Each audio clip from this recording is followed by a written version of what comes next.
Good morning, it's Thursday, July the 24th, and you're watching AGORACOM TV. I'm your host, Paul Kondakos. AGORACOM TV is a daily, fast-paced, edgy show, bringing you the best press releases at the open, along with the halt, so you can hopefully profit from them and potentially find your next great small cap investment. We've got a great show lined up for you this morning. We've got 5 great press releases for you, both sides of the borders, resource sector, estimates, earnings, the whole gambit. We've also got 2 halts to report on in the second segment of our program. And before we get down to business, I'd like to give a shout out to our latest client. They're called BioCurex. They trade on the over-the-counter bulletin board under the symbol BOCX. Welcome aboard. Thank you for joining the AGORACOM family. A little bit about the company. BioCurex is a biotechnology company that is developing products based on patented technology in the areas of cancer diagnosis, imaging, and therapy. The technology identifies a cancer marker known as RECAF, which is found on malignant cells from a variety of cancer types, but is absent in most normal or benign cells. Its tests are shown to be 90% accurate, and it has signed licensing agreements with Abbott Laboratories and Inverness Medical Innovations. Once again, that's BioCurex, trades on the OTCBB under the symbol BOCX. Once again, welcome on board. Now, let's get down to business. 5 great press releases for you. Top story I have for you. Creston Moly trades on the venture under the symbol CMS. The company is announcing results from their final 9 holes of a 52-hole infill drilling program, which was completed on the main molybdenum zone of its 100% owned Creston Moly deposit located in Sonora State, Mexico.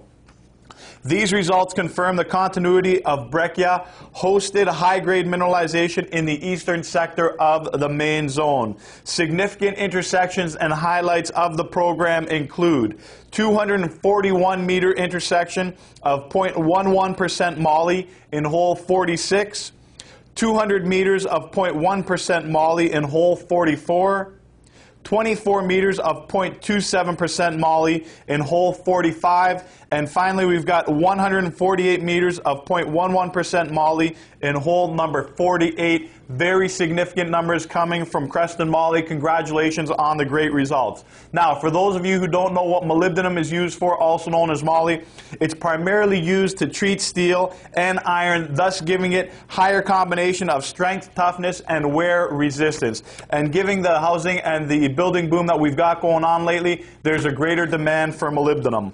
A little bit about Creston Moly. They're a Canadian mineral exploration company focused on the development of the El Creston molybdenum deposit located 135 kilometers northeast of Hermoso, Sonora State, Mexico, near the village of Opodepe. The company is last at 35 cents off their 52-week high of 58 cents. And sorry, before I forget, disclaimer time, Creston Moly is an AGORACOM client. Moving on, Brighter Minds Media on the TSX venture under the symbol BRI. The company is announcing financial results for the 3 months and 6 months ended June 30th, 2008. The company is reporting record revenues and earnings in their reports. Brighter Minds announced that it has recorded its first ever quarterly profit for the second quarter of 2008. And we love the companies that are just turning the corner, so this might be a story to keep an eye on. Operating profit for the period was $177,000 compared to an operating loss of $37,000. Net profit for the period was $44,000 compared to a net loss of $160,000. Total revenue for the 3-month period climbed to $1.8 million as compared to $1.6 million in the previous quarter. And gross profit was $927,000 compared to $633,000, representing an increase of 46%. And finally, gross margins for the second quarter continue to be strong at 51% of sales, which is up 39% from the same period in 2007. A little bit about Brighter Minds Media.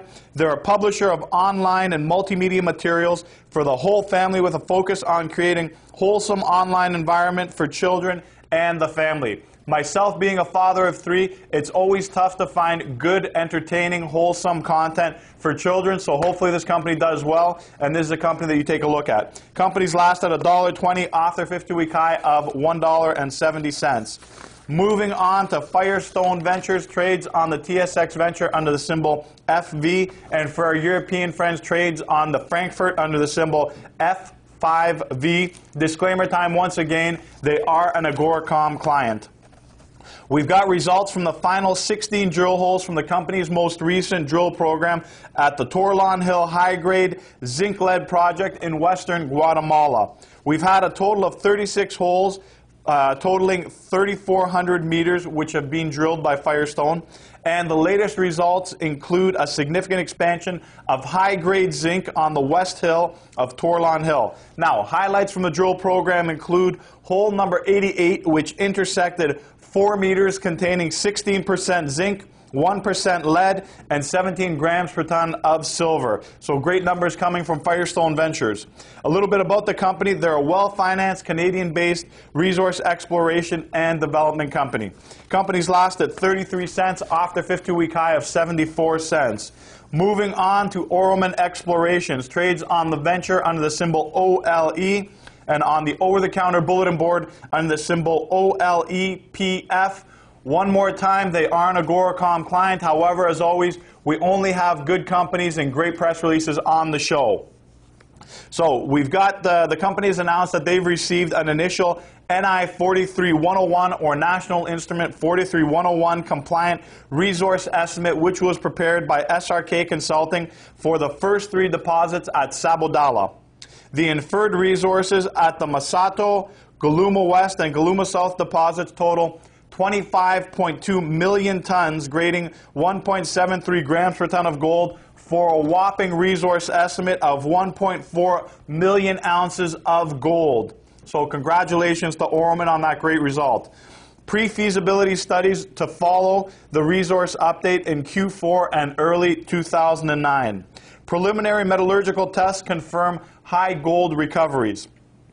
We've got a quote from the Oromin president, Chet Idzik, which stated, "The first resource estimate provides an initial snapshot of the ultimate potential of the Sabodala project. We expect increases to the resource base in the 4th quarter of 2008 and early 2009 based on our ongoing aggressive drilling programs throughout this period, estimated to total a further 100,000 meters. This drilling will focus on the on-strike and to depth potential at the 3 zones reported based on demonstrated geological evidence and also on the 14 additional zones established to date, none of which are part of the SRK report." So, to recap, 1.4 million ounces, and this is 43101 compliant. The company continues to drill another 100,000 meters to go, so we should see an updated resource estimate early 2009 with a much higher number. A little bit about Oromin Explorations. They're a growth-oriented resource company focused on exploring the Sabodala gold concession in Senegal, West Africa, and the Santa Rosa Dome oil prospect in Argentina. The company is well-financed and managed by experienced industry professionals with a track record of discovery. The company's last at $2.03 off its 52-week high of $4.15. Moving over to the U.S. side, TurboSonic Technologies on the OTCBB under the symbol TSTA. The company announced today that they've been awarded a $2.9 million contract. TurboSonic Technologies is a designer and supplier of industrial air pollution control technologies, and that's what this contract is based on. It's based on the design and supply of a sonic cool evaporative gas cooling system for an international cement producer. They don't give the name of the company. The system is scheduled for delivery in this calendar year. We've got a quote from Edward Spink, TurboSonic's CEO, who commented, "The worldwide growth and demand for cement has made the cement industry a very strong market for us, with contracts for our sonic cool evaporative gas cooling systems awarded for projects in North and Central America, Eastern Europe, and Africa over the past year. These systems have been installed for environmental and process improvement considerations." So, as I had mentioned, TurboSonic Technologies designs and markets air pollution control technologies to industrial customers worldwide. They're last at 50 cents off their 50-week high of $1.37. That's it for the press releases this morning. Moving on to the second segment of our program, the halts. As I mentioned at the top of the show, 2 halts to report on. First one, TAC Capital Corp. trades on the venture under the symbol TAC.P. They've been halted pending news. And finally, Yukon Gold Corporation trades on the TSX under the symbol YK. They've been halted pending news. That's a wrap for today. I'm your host, Paul Kondakos. Make sure you tune in again tomorrow when we've got more great press releases and halts at the open for you.